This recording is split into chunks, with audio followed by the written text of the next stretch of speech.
Hey guys, it's Betta Fish 2002, and today I'm going to be talking about fin rot. So, most of you probably know what fin rot is. It's really common in aquarium environments and all that stuff. So, today I just wanted to talk about how to treat it and what it is and how to basically find out if your fish has it or not, just to go over this. So, I'll be doing a bunch of different kind of stuff. Maybe I'll do one of these on ick or a bunch of different kind of diseases, but I wanted to do fin rot today because I think fin rot is one of the most common diseases in aquarium environments, and it usually isn't taken as seriously as it should be, so I'm just going to be going over it now. So basically, fin rot is a disease or symptom of a disease where the tissues of the fins of an aquarium fish begin to rot. So if it's discovered in your aquarium, it has to be taken seriously because if the fin rot's taken too far, it can actually attack the body of the fish. So the fish that are most susceptible to fin rot tend to be those with long tails, like bettas or stuff like that, because bettas do have very long flowing fins, and they do tend to have fin rot in pet stores, especially in really bad ones like Walmart. I wouldn't even call them a pet store, but always make sure to check the fish carefully before you buy them because usually the water is pretty poor at those kind of stores, and bettas are usually kept in small little cups. So I would check them out, and I'll give you the symptoms and all that stuff, but just make sure to check them out before you get your fish. So I'm going to be talking to you guys about how to catch fin rot. As you can see, there is a fish with fin rot on the screen, and there has been since the beginning of the video. So on the screen, as you can see, there's a betta, right? And he has fin rot. So to catch and see if your betta has fin rot, you can look for these symptoms. First, there might be milky white areas appearing on the fin or tails. As you can see, there are these white areas on the fin or the tail. They can also be black or brown edges at the same time. If they're frayed or ragged edges, like as you can see on the fish, they're kind of frayed and they're ragged. And then fin rot is basically eating away the fins. So then you're going to look for degeneration or the fish membranes, which is usually just in barbels or catfish, not usually in bettas. But you're also going to look for inflamed fin bases, which is basically the reddening of the fins, of the fin rays. And then you're going to look for literally entirely or partly rotted away fins. And this is kind of deeper into fin rot, showing only that the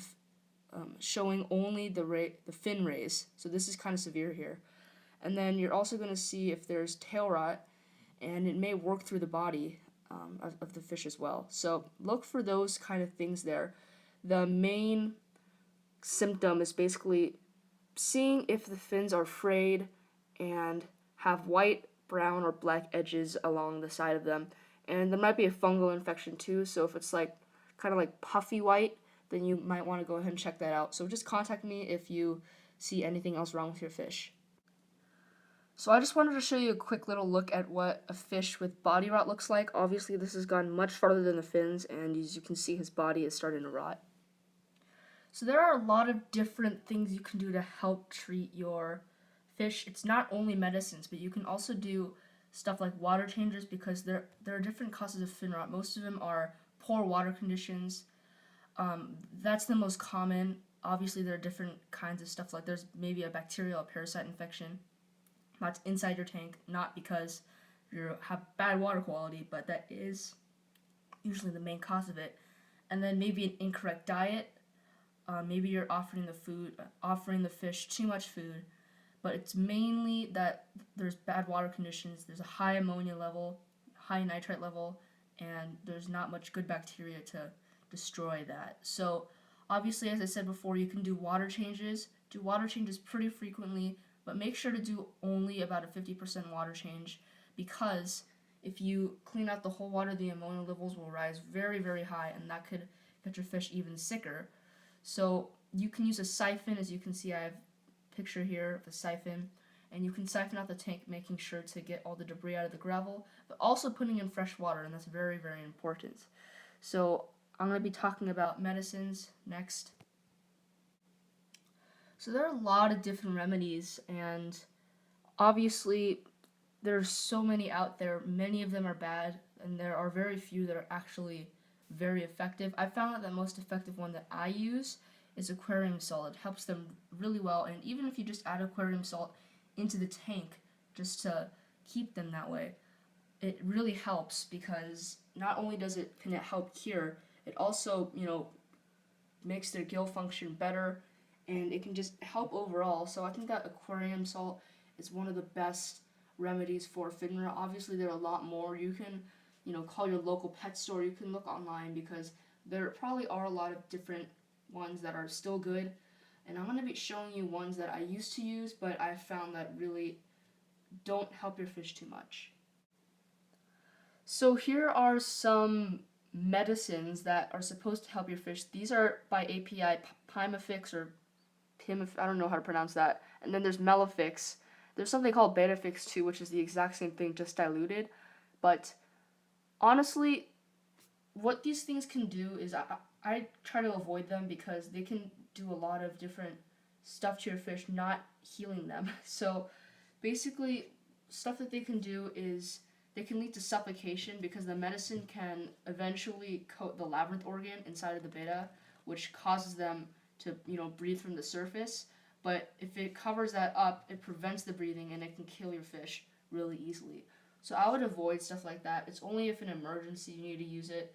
If you really do have an emergency, you can ask your local pet store, or you can ask me, because I used to use it and it worked, but it did kill off one of my fish. Yes, it killed off Icicle. So it killed off Icicle because I don't know. I think I used it a little bit too much. But I did some research on it, and I realized that I wasn't supposed to do that. So, even I make mistakes. So, again, this is pretty much the end of the video, but obviously there are a lot of different things that go into fin rot. It's really, nobody really pays much attention to it, because they think it's a pretty common disease. It is, but you still need to take action for it. So, once your fish becomes healed, you want to keep the fin rot at bay. So once you've treated it and the fish is all back to normal health, you want to make sure that you maintain your tank. You want to maintain the water temperature. 75 to 82 is the recommended, because obviously bettas are tropical fish. You want to feed your fish a nutritious diet in the correct amounts, not overfeeding. I mean, underfeeding is better than overfeeding, but you don't want to underfeed or overfeed. And I would feed them a variety of foods. I find that omega-1 pellets or National Geographic pellets are the best, and also Live Spectrum those are very good. And then you want to avoid overcrowding. Obviously, if you have a male betta, you probably won't have too many fish with it, if any, but just try to keep them, just don't put too many fish with them if you have fish with them. And then keep a regular watch of any signs of fin rot. Watch them pretty carefully, obviously daily. And the earlier you catch it, the better it is for the fish. So thank you guys for watching. Hopefully you enjoyed this video and it was informative for you guys. If you guys have any questions, please leave them down in the comments. And please leave any video suggestions. So thank you guys. Please like, comment, and subscribe for more pet videos. Bye.